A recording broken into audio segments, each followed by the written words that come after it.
شدید مشکلات سے نجات کے لیے ایک وظیفہ۔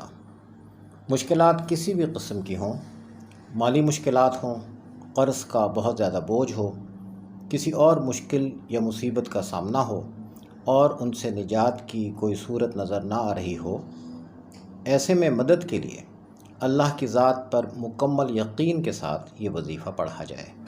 عشاء کی نماز کے بعد 101 مرتبہ سورہ طلاق کی دوسری آیت کا آخری حصہ اور تیسری آیت۔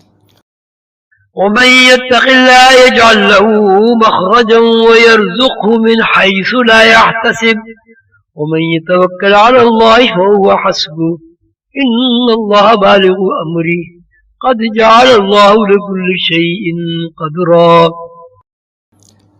11 مرتبہ درود شریف کے ساتھ پڑھ کر اللہ تعالیٰ سے مدد اور استعانت مانگیں۔ وضو بے وضو کثرت سے اللہ تعالیٰ کے اسما یا حیو یا قیوم کا ورد کرتے رہیں۔ انشاءاللہ تھوڑے عرصے میں ہی مطلوبہ جائز مقصد پورا ہو جائے گا۔ مقصد پورا ہونے پر شکرانے کے لیے گھر میں اللہ کے ذکر اور نبی کریم علیہ الصلاۃ والسلام کی خدمت میں ہدیہ صلاۃ والسلام کا اہتمام کیا جائے اور حسب استطاعت مستحق افراد کی مدد کی جائے۔